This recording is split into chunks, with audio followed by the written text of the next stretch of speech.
Thanks for tuning in to Crazy Mango Stories. Give a thumbs up, subscribe, and hit the bell for more betrayal stories. The day it all fell apart started like any other. I was sitting at my desk, signing off on some contracts when my phone buzzed. A notification from the security system. I hadn't expected anything unusual, just the cleaners or maybe a package. But the camera feed showed a man I didn't recognize entering my house. My wife, Irina, was home alone at least. She should have been. I stared at the screen, watching as this guy strolled through the hallway, looking too comfortable in my house. My heart rate spiked, but what came next almost knocked the wind out of me. He walked right up to Irina, smirking, and casually peeled off his shirt. I felt the walls of my office closing in. The stranger said something, though I couldn't hear it, and Irina, my wife of 7 years, just laughed. Then came the dagger. He kissed her, his hands all over her like he owned her. And she didn't resist. She smiled, leaning into him, her eyes glinting with a look I hadn't seen in a long time. I clenched my fists, my body trembling with a cold fury. Every detail felt like a searing cut: the way she moved closer to him, the way they laughed together, as if I didn't exist. My gut reaction was to storm out of the office, drive home, and beat the life out of this guy. But no, that would be too easy, too quick. Instead, I leaned back in my chair, staring at the screen, my blood boiling beneath my calm exterior. If they thought I'd let them get away with this, they didn't know me at all. I closed the camera feed. My mind was already calculating the next steps. Revenge wouldn't just be sweet, it would be cold and exact. I sat there, staring at the blank wall in front of me, feeling the anger simmer beneath my skin. My office was big, tastefully decorated, with every inch reflecting the success I had worked my ass off to achieve. But in that moment, the space felt suffocating, like the walls were creeping closer. My mind raced through a blur of questions. How long had this been going on? Who the hell was this guy? And most importantly, how had I missed the signs? I scrolled back through the footage, rewinding to the moment he first walked into the house. His swagger, his casual confidence, it sickened me. I could see it in his every move. The way he walked around like he owned the place, the way he looked at Irina like she was his to claim. And worst of all, she didn't push him away. No, she welcomed him.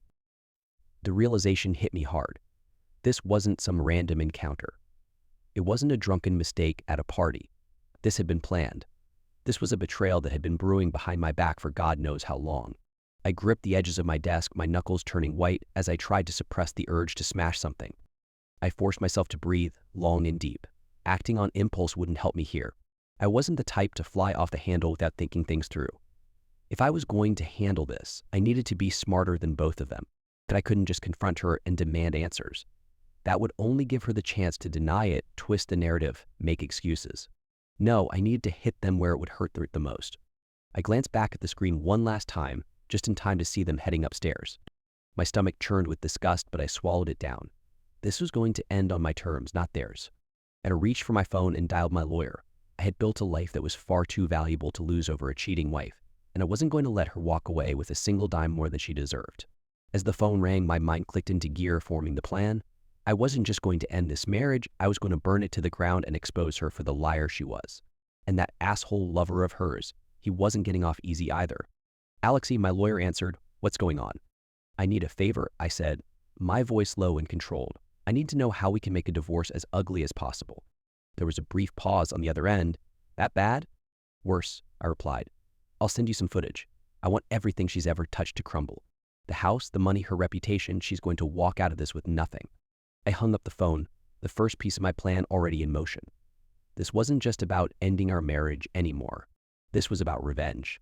Cold, calculated revenge, and I was going to make sure she felt every bit of the pain I was feeling right now. The office felt colder now.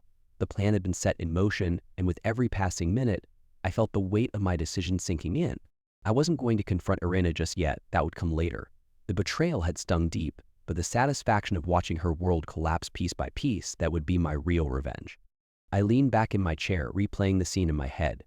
Irina, so effortlessly hiding this side of herself.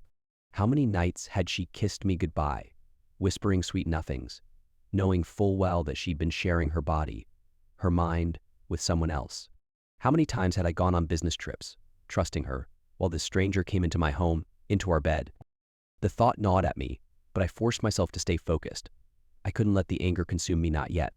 Anger was a tool, one I needed to wield with precision, not recklessly.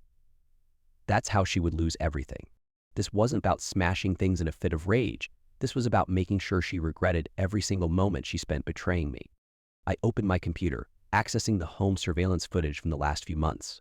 If this affair had been going on for longer than I thought, there had to be more. I clicked through different days, fast-forwarding through mundane moments of her being home alone. But then I found it another time, 3 weeks ago, where that same man showed up. He walked into my house like he owned the place, same cocky swagger, same smug grin. They kissed at the door this time, Irina pulling him in with more eagerness than I'd seen from her in years. So my stomach twisted, but I watched, forcing myself to endure every second of it. They were laughing, touching, completely unaware that they were being watched. She had no idea that her little affair had been caught on camera all along. That hit record on the screen, making sure I saved this footage as well. Every interaction they had, every disgusting kiss, every laugh they shared, I'd use it all. I imagined playing it back in front of her, showing her the undeniable proof. Watching the horror spread across her face as she realized I knew everything. But that was only part of the plan. Public humiliation would come next. Irina cared too much about appearances, about being the perfect wife, the charming hostess, the one who had everything under control. She had fooled everyone, making them believe that our marriage was rock solid, that she was devoted. But once the footage went public, all that would come crashing down. I pulled up the contact list on my phone, scrolling through the names. Mutual friends, business associates, even her own family. It'd make sure they all saw the real Irina. They'd see the woman who betrayed her husband, the woman who thought she could hide her secret life. She would lose everything, her reputation, her friends, even her family. No one would look at her the same after this. With every passing minute, the plan grew clearer in my mind. This was no longer just about divorce. This was about watching her fall apart, piece by piece, until there was nothing left. Irina had made her choice, and now she would face the consequences. I sat in the stillness of my office, the echoes of my plan bouncing around in my mind. The cold, calculated nature of my actions didn't bother me. If anything, it gave me a sense of clarity. Irina's betrayal had made her deserving of everything that was coming, and I was going to ensure she felt the full weight of it. The next step involved precision, and I had to time it perfectly. I wasn't going to blow up her world in one swift motion. No, I wanted it to unravel slowly, painfully. I opened my phone again, this time scrolling through our shared social calendar. There was an event coming up in 2 days, an anniversary dinner for one of our closest friends. We'd been planning to attend for weeks, and I knew everyone we both knew would be there. Perfect. The idea formed in my head like a dark cloud creeping across the horizon. I would show up at that dinner, act like nothing was wrong, but in the background, the footage of Irina and her lover would already be circulating. By the time we sat down to eat, people would start getting messages discreetly at first, whispers spreading through the crowd, and then the full impact would hit. She would be sitting there, oblivious to the chaos unfolding around her, until someone finally showed her the proof. I could picture her face, the shock, the horror, the utter destruction of her perfect facade. It would be beautiful. But before that, I had to plant the seed. The groundwork needed to be flawless. I reached for my laptop, opened the video editing software, and began piecing together the footage I had captured. Every kiss, every touch, every laugh. I spliced the clips together into a montage of her betrayal, each one more damning than the last. The final clip of her leading him upstairs would be the nail in the coffin. It wasn't graphic, but it was enough. Anyone watching it would know exactly what was happening behind those closed doors. As I edited, my mind flickered back to the good times, our early years of marriage, the trips we'd taken, the laughter we'd shared. How had it come to this? Had she always been capable of such cruelty, or had something broken along the way? Part of me wanted to know the answers, but another part of me didn't care. All that mattered now was the endgame. Once the video was done, I sat back, feeling a strange calmness settle over me. It was almost surreal watching the evidence of my wife's betrayal play out on the screen. This was my life, my marriage, reduced to a series of cold, hard images. But there was no time for self-pity. Irina had chosen her path, and now it was my turn to choose mine. I saved the video to a secure drive, making sure it was ready to send when the moment came. I thought about how easily it would spread. A few anonymous emails here and there, maybe a text to a trusted friend who would, of course, share it with everyone else. It would go viral in no time, and once it did, there would be no coming back from it. As I sat there staring at the final frame of the video, I knew that this was only the beginning. Irina's life as she knew it was over, and I was going to make sure she never saw it coming. The days leading up to the anniversary dinner passed in a haze, but my mind remained razor sharp, focused on the goal. Irina had no idea what was coming. She went about her days as if nothing had changed, probably assuming I was too busy with work to notice the cracks in our marriage. Every smile she gave me felt like a slap in the face. Every kiss before bed a reminder of the lie she was living. But I played along. I had to for the sake of the plan. So the night of the dinner arrived and I dressed meticulously, paying more attention to my appearance than usual. I wanted to project confidence, control. As I adjusted my cufflinks, I caught a glimpse of Irina in the mirror. She was standing behind me, dressed in a sleek black dress that hugged her body in all the right places, just like she used to wear for me. The irony wasn't lost on me. Tonight, she would try to be the perfect wife in front of all our friends, while completely unaware that by the end of the night, her reputation would be in tatters. "You look amazing," I said, my voice steady. She smiled, walking over to fix my collar. "You're not so bad yourself," she replied, oblivious to the storm that was about to hit. I gave her a quick kiss on the cheek, playing the role of the loving husband one last time. As we arrived at the restaurant, everything was set in motion. The video I had crafted was primed, ready to be sent out. The timing had to be perfect. I wanted her to sit comfortably for a while, laughing, mingling with friends, while her world unraveled around her. The dinner began, and for the first half hour, everything was painfully normal. Small talk, laughter, glasses clinking. I could feel my phone burning a hole in my pocket, but I resisted the urge to check it. I had scheduled the video to be sent out at a precise moment, giving me just enough time to watch the reactions unfold before Irina even realized what was happening. Then, it started. It was subtle at first. A couple at the far end of the table glanced at their phones, their eyes widening in disbelief. They whispered to each other, stealing glances in our direction. A few others followed, and soon the ripple effect began. I could see the confusion and shock spread across the table like a slow-moving wildfire. People who had been laughing moments before were now stiff, their faces tight with discomfort. Irina was too busy chatting with a friend to notice, but I could feel everything was about to explode. Finally, someone leaned over and showed her their phone. She frowned, her smile fading as she squinted at the screen. The color drained from her face almost instantly. She looked up, locking eyes with me, her expression a mix of confusion and fear. What is this?" she stammered, her voice barely audible. I leaned back in my chair, crossing my arms casually as I met her gaze. "Looks like the truth, doesn't it?" I said, keeping my tone cool, almost bored. The table had fallen into a tense silence, everyone pretending not to watch, but I knew they were hanging on to every word. Irina's hand shook as she stared back at the phone, her eyes flicking between the damning footage and me. She tried to speak, but no words came out. She was trapped, caught in the web of her own lies, and there was no escaping this. This was the moment I had waited for, the moment her perfect little world crumbled around her. And I sat there, watching it all fall apart, with the cold satisfaction of a man who had just set fire to everything. Irina's face was a study in shock and disbelief, her fingers trembling as they held the phone. She looked up at me again, her mouth opening and closing, but no words came out. The realization of what had just happened hit her like a freight train, and I saw it all, the confusion, the fear, the dawning horror of what she had done, and what I had set in motion. The other guests sat in silence, exchanging glances, unsure of what to do. Their discomfort was palpable, but none of them could tear their eyes away from the unfolding drama. "I can explain," she finally whispered, her voice so soft it was barely audible. But I wasn't interested in her explanations anymore. I had given her the chance to be honest, to come clean, and she had chosen to keep lying. This wasn't the time for excuses. This was the time for consequences. "Explain what, Irina?" I asked, my tone icy and detached. "Explain how you've been sneaking around behind my back with some guy for God knows how long? Or maybe explain why you thought I'd never find out." My words hung in the air like a weight, and she flinched, as if each one was a physical blow. Around us, the silence grew even more unbearable. Friends, colleagues, people we had known for years, everyone sat frozen, caught between their desire to pretend they weren't witnessing this and their irresistible pull of watching the spectacle unfold. I could feel their judgment, their unease, and in a twisted way, it was exactly what I had wanted. Irina wasn't just losing me, she was losing everything she had spent years building: her reputation, her friends, her carefully constructed image of perfection. It wasn't supposed to be like this," she stammered, her eyes brimming with tears. "It was a mistake, Alexei. Please, let's go home. We can talk about this." I leaned back in my chair, folding my arms as I stared at her, completely unmoved by her desperation. "Home?" I repeated, a bitter smile tugging at my lips. "What home? The one you invited him into?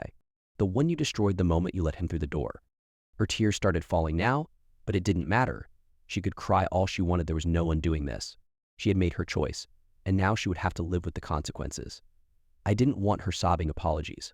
I wanted her to feel what I had felt: the cold emptiness of betrayal, the suffocating anger of watching the person you trusted most become a stranger.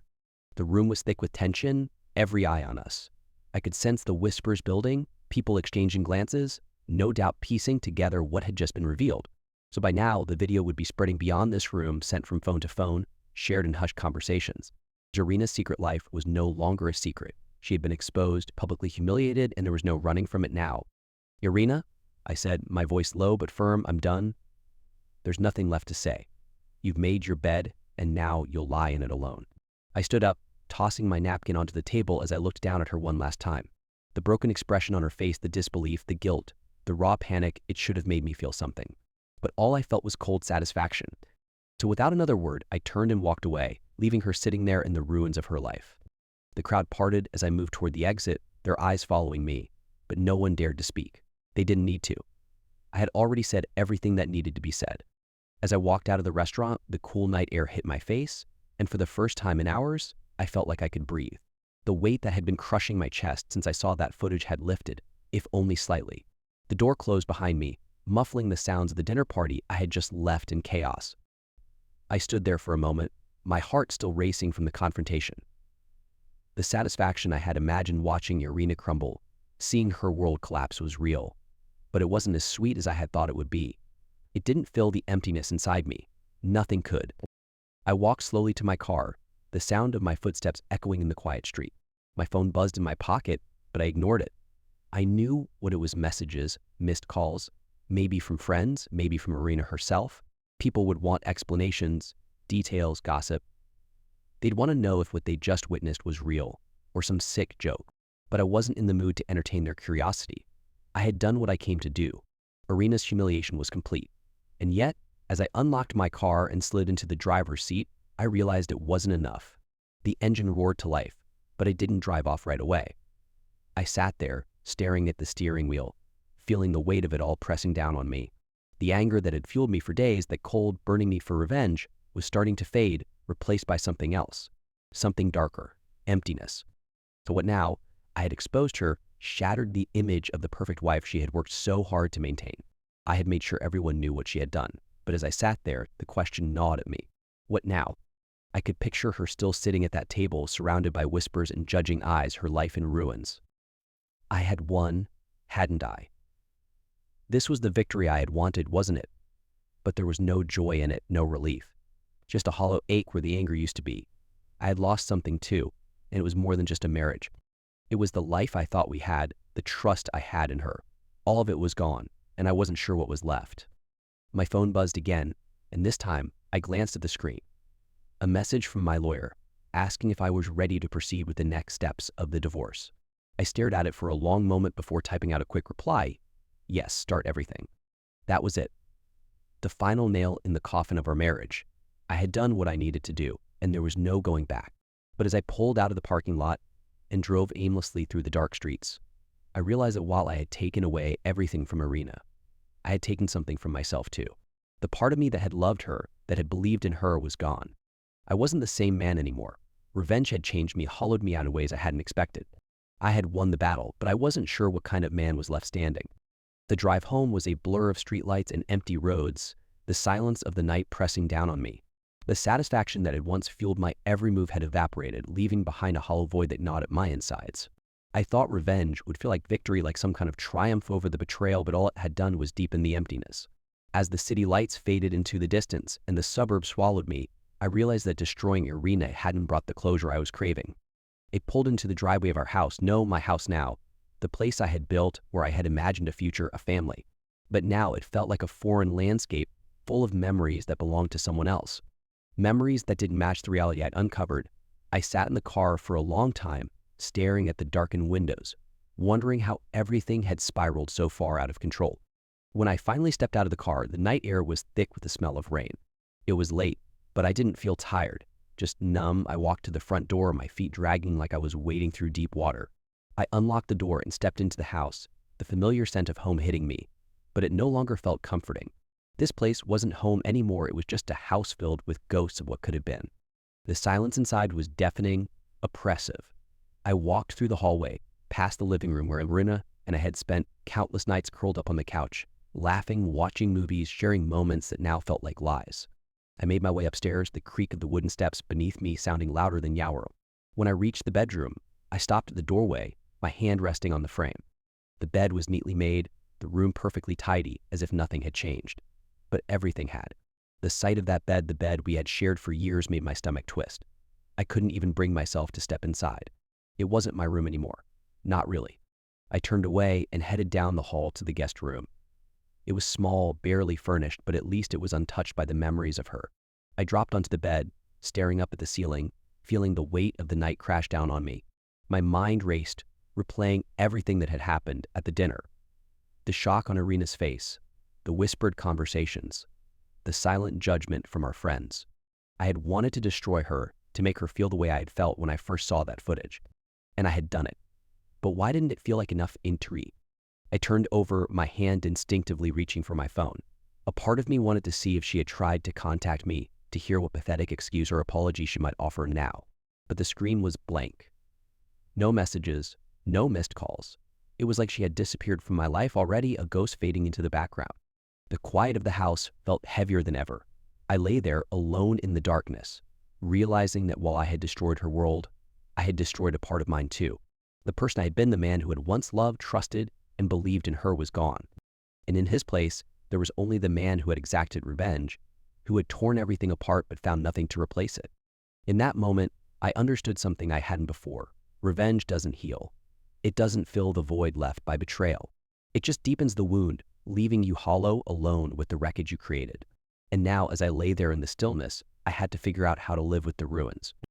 I woke up the next morning to the pale light filtering through the blinds, my head pounding and my body heavy with exhaustion. I had barely slept, haunted by dreams that were little more than jumbled memories of Irina and that stranger in my home. The guest room was cold, unfamiliar, and for a moment, I didn't know where I was. Then it all came rushing back. The dinner, the humiliation, the look on Irina's face when she realized I had exposed everything.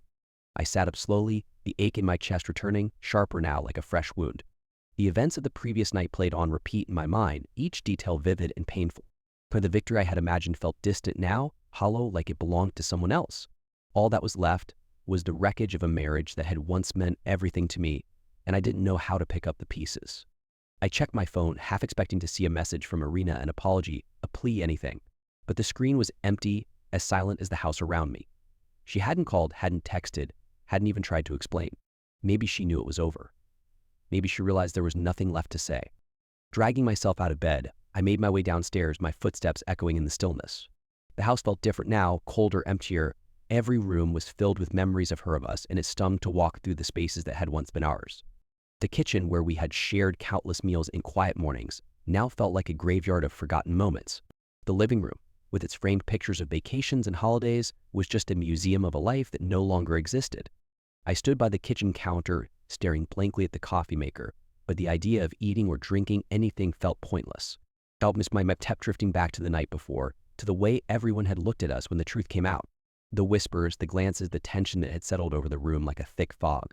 They all knew now, our friends, our colleagues, everyone we had ever shared our lives with. And what did they think of me? Of her? I didn't care what they thought of her anymore.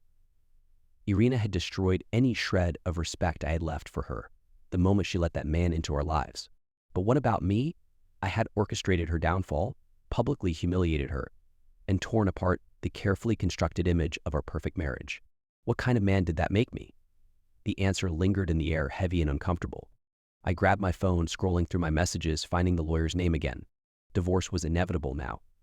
There was no point in delaying it any longer. I had already sent the video, shattered her reputation, and exposed her lies. The next logical step was to end the marriage officially, to cut her out of my life completely. But as I stared at the screen, the reality of it all sank in. I wasn't just ending a marriage, I was closing the chapter on a life I had believed in, a future I had planned. And despite everything, that hurt more than I expected. Divorce was supposed to be my final act of revenge, the last step in my plan to make her pay. But now it felt like another loss, another painful reminder that nothing would ever be the same. With a sigh, I texted my lawyer, let's move forward with the paperwork. There was no going back now. The life I had known, the woman I had loved, was gone. All that was left was the aftermath, and I had to figure out how to live with the ashes. The divorce papers were filed, the process officially set in motion. It should have felt like the final victory, the last nail in the coffin of the life Irina and I had built together.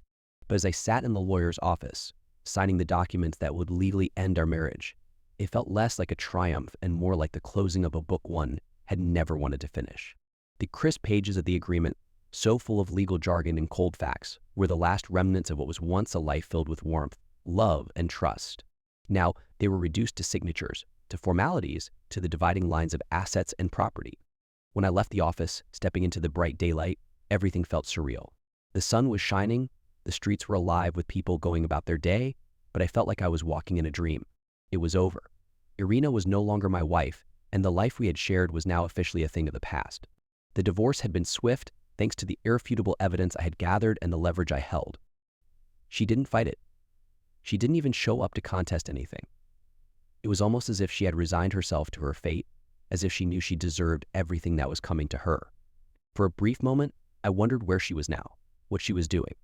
Had she moved in with him? The thought made my stomach turn, but I quickly pushed it aside.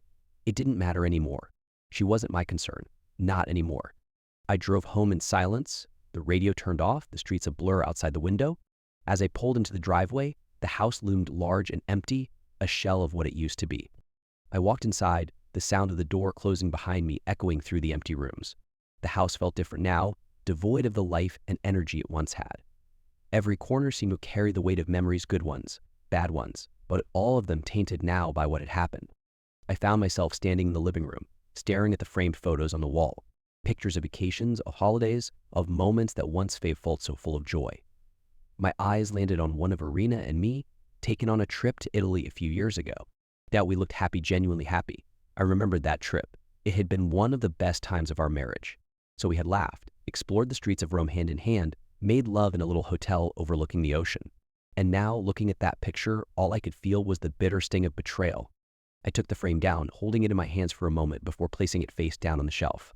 It was time to start erasing her from my life piece by piece. I couldn't keep holding on to the past, to the memories of a woman who had betrayed me so completely. I walked through the house, collecting more photos, more mementos of a life that no longer existed. I piled them into a box, determined to rid myself of every trace of her. But as I stood there, staring at the box full of memories, I realized that moving on wouldn't be as simple as throwing away a few pictures. The pain, the betrayal, the anger, they were all still there, simmering beneath the surface.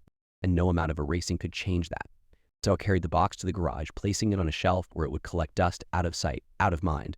So as he stood there, I felt the weight of everything settle on my shoulders. The revenge, the divorce, the destruction of the life I once knew, it was all behind me now. But the question remained, what next? The truth was, I didn't know. The anger had driven me for so long that without it, I felt lost. Irina was gone, and I had gotten everything I wanted, but it didn't feel like I had won. It felt like I had lost something far greater than just a wife. I had lost a part of myself, the part that had once believed in love, in trust, in the possibility of forever. I walked back into the house, closing the door on the past. I didn't know what the future held, but I knew one thing: it was time to rebuild, to figure out who I was now in the aftermath of betrayal, and to start living again on my own terms.